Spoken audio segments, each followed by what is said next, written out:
Hello aspirants, welcome back to applicant Gurukuls. और आज आपकी तीसरी क्लास होने वाली है पीवाई क्यूज की, एसएससी जीडी आरपीएफ और किसी भी एसएससी एग्जाम्स को आप इसमें इन्वॉल्व कर सकते हैं। आज आपकी तीसरी क्लास होने वाली है। बहुत अच्छे शानदार क्वेश्चनों का एक संकलन मैं आपके सामने लाया हूँ और ये क्वेश्चन आपको 70 से 80% पेपर में आपके हेल्प करेंगे। तो ऐसे ही पहले दो क्लास हो चुके हैं, उनको देख लेना। कल या परसों से हिंदी का भी प्रैक्टिस शुरू हो जाएंगे, स्पेशल फॉर एसएससी जीडी। तो चलिए स्टार्ट करते हैं। चैनल को सब्सक्राइब जरूर करें। चलिए, पहला क्वेश्चन है आपका। ये सबसे छोटी क्लास है जो आपको 10 मिनट में 20 क्वेश्चन कराती है रोज। निम्नलिखित में से कौन सा ग्रह सौरमंडल का सबसे ठंडे ग्रह की श्रेणी में आता है? वो क्या हो जाएगा? यूरेनस। यूरेनस सबसे ठंडा ग्रह आपके ठंडे ग्रह की श्रेणी में आता है। चलिए नेक्स्ट चलते हैं। नेक्स्ट है, निम्नलिखित में से कौन सा लेख शिक्षा के अधिकार के लिए है? शिक्षा के अधिकार के लिए कौन सा है? Article number 21A। क्या है? शिक्षा के अधिकार के लिए। चलिए नेक्स्ट। किस सॉरी, एक छूट गया था। तीसरा कहाँ है क्वेश्चन?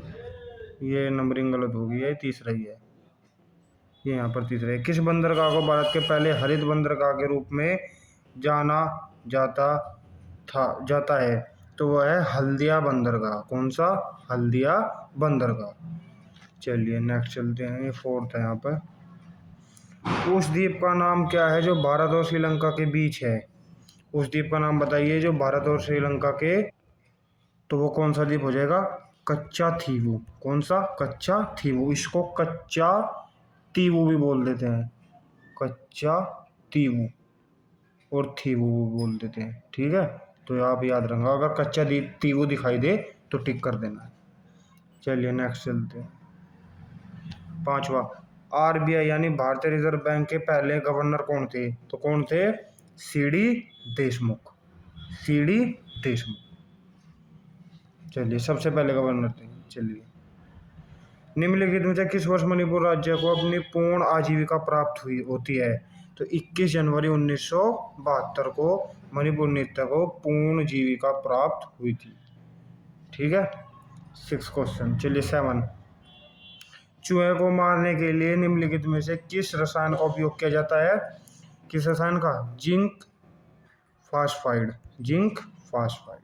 Option number C. चूहे को मारने के लिए जो दवाई रखते हैं ना, उसमें जिंक फास्फाइड का यूज किया जाता है। चलिए नेक्स्ट चलते हैं। 8 क्वेश्चन। विश्व का सबसे बड़ा पठार कौन सा है? बताइए। मैस्को का पठार गलत, दक्कन का गलत, अरब का पठार गलत। यह हो जाएगा तिब्बत का पठार। तिब्बत का पठार सबसे बड़ा पठार है। चलिए नेक्स्ट। सतलज नदी का ऋग्वेदिक नाम क्या है? बताइए। क्या है? सरस्वती? नहीं। कुंभा गलत, सिंध गलत, सुतुद्री। सुतुद्री है। सतलज नदी का ऋग्वेदिक नाम सुतुद्री। चलिए नेक्स्ट चलते हैं। क्वेश्चन नंबर 10, प्रधानमंत्री के कर्तव्य संविधान के किस अनुच्छेद के अंतर्गत आते हैं? प्रधानमंत्री के कर्तव्य विधेयक किस क्षेत्र के अंतर आते हैं? 27 गलत। 19 किसके आते हैं? अभिव्यक्ति। अभिव्यक्ति की स्वतंत्रता। अभिव्यक्ति की स्वतंत्रता। अभिव्यक्ति की स्वतंत्रता, बोलने की आज़ादी। ठीक है, और 42 नहीं हो सकता, ये हो जाएगा 78। प्रधानमंत्री करते हुए आर्टिकल नंबर 78 के अंतर्गत आते हैं। चलिए 11, किस भारतीय राज्य की सबसे लंबी तटरेखा है? बताइए। किस भारतीय राज्य की सबसे लंबी तटरेखा हो जाएगी? आंध्र प्रदेश गलत, महाराष्ट्र गलत, तमिलनाडु गलत, गुजरात। गुजरात की सबसे लंबी तटरेखा है। तटरेखा। और भारत के साथ साझा करने वाले सबसे ज़्यादा सीमा किसकी है? कौन से देश की? भारत के साथ लगी हुई सबसे ज़्यादा सीमा हो जाएगी बांग्लादेश। बांग्लादेश। कितनी? 4096 किलोमीटर लगी हुई है भारत के साथ। ठीक है, और सबसे कम किसकी है? बता सकता है कोई सबसे कम किसकी है? सबसे कम हो जाएगी अफगानिस्तान की। अफगानिस्तान की। ये तटरेखा की बात नहीं कर रहा हूँ मैं, सीमा की बात कर रहा हूँ। तटरेखा गुजरात की सबसे लंबी है। और अफगानिस्तान की सबसे छोटी है, कितनी सीमा साझा करता है भारत के साथ? 106 किलोमीटर। और सबसे ज़्यादा बांग्लादेश कितनी? 4096 किलोमीटर। चलिए, भारतीय संविधान के किस संशोधन अधिनियम ने पंचायतों की शुरुआत की? बताइए, कौन सा संविधान संशोधन है वो जिसने पंचायतों, कौन सा संविधान संशोधन है जिसने, वो कौन सा संविधान अधिनियम है जिसने पंचायतों की शुरुआत की? 73, 73वां संविधान संशोधन। चलिए नेक्स्ट करते हैं। 13वां, सौर मंडल के किस ग्रह को भोर का तारा कहा जाता है? भोर का तारा वनस्पति ना, गलत, पृथ्वी, ये हो जाएगा शुक्र। शुक्र को भोर का तारा कहा जाता है। और इसे सबसे चमकीला ग्रह भी कहा जाता है, सबसे चमकीला, याद रखेंगे फैक्ट। चलिए 14, भारतीय संविधान के जनक के रूप में किसे जाना जाता है? महात्मा गांधी को नहीं, राजेंद्र प्रसाद नहीं, ये तो पहले अध्यक्ष बने थे।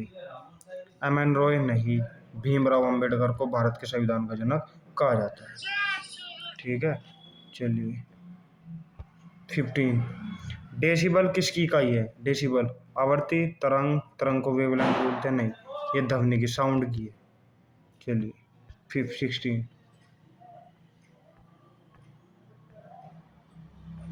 16 चलते हैं। The algebra of infinite justice नामक पुस्तक किसने लिखी थी? The algebra of infinite justice नामक पुस्तक किसने लिखी थी? अरुणधति रॉय। अरुणधति रॉय की कल मैंने बताई थी आपको, the God of small thing. चलिए 17 पे चलते हैं। राज्यपाल की नियुक्ति किसके द्वारा की जाती है? राज्यपाल की नियुक्ति प्रधानमंत्री द्वारा, गलत, राष्ट्रपति के द्वारा। राष्ट्रपति के द्वारा राज्यपाल की नियुक्ति की जाती है। कल मैं आपको राष्ट्रपति के सारे आर्टिकल ट्रिक्स याद कराऊंगा, एक वीडियो लेके आऊंगा, उसको जरूर देखना। 18, कुली किसकी प्रसिद्ध कृति है? कुली, कुली खुशवंत सिंह, 9, ये हो जाएगी मूलक राज आनंद, मूलक राज आनंद। चलिए 19 पे चलते हैं। दूसरा गोलमेज सम्मेलन कब हुआ था? दूसरा गोलमेज सम्मेलन हुआ था गोलमेज 1931 में। चलिए लास्ट क्वेश्चन 20। अभी जाइएगा मत, एक अच्छी अनाउंसमेंट करूंगा मैं। संविधान के निम्नलिखित में से कौन सा लेख वित्तीय आपातकाल से संबंधित है? वित्तीय आपातकाल से कौन सा संबंधित है? Article number 360। कौन सा? Article number 360। अब देखिए मैं क्या अनाउंसमेंट करने वाला था, सुनिए। मैं आपको स्टैटिक जीके के कुछ टॉपिक कराऊंगा, टॉपिक वाइज, स्टैटिक जीके के भी, जियोग्राफी के भी, सारे पूरी जीएस एक बार मैं आपको टॉपिक वाइज भी कराऊंगा, जिसमें सिर्फ 10 से 15 मिनट लूंगा आपकी। जैसे भारत की प्रमुख नदियां मैंने स्टार्ट किया टॉपिक, तो 10 मिनट में उसको सारी ट्रिक्स से याद करा के आपको फाइनल कर दूंगा, बिल्कुल। ठीक है, तो ये सीरीज आपके 1-2 दिन में स्टार्ट हो जाएगी। हिंदी का प्रैक्टिस सेट स्टार्ट हो जाएगा और ये मिक्स प्रैक्टिस सेट आपका चल ही रहा है, तो आप टेंशन मत लीजिएगा। बस चैनल को सब्सक्राइब कर लीजिए। एप्लीकेंट गुरुकुल्स न्यू चैनल है, सपोर्ट की जरूरत है अभी। थैंक यू दोस्तों, जय हिंद। टॉपिक वाइज स्ट्रेटेजी के पढ़ने के लिए आप रेडी रहिएगा। स्ट्रेटेजी है क्या, पूरी जीएस कराऊंगा मैं आपको टॉपिक वाइज। ठीक है, थैंक यू दोस्तों, जय हिंद।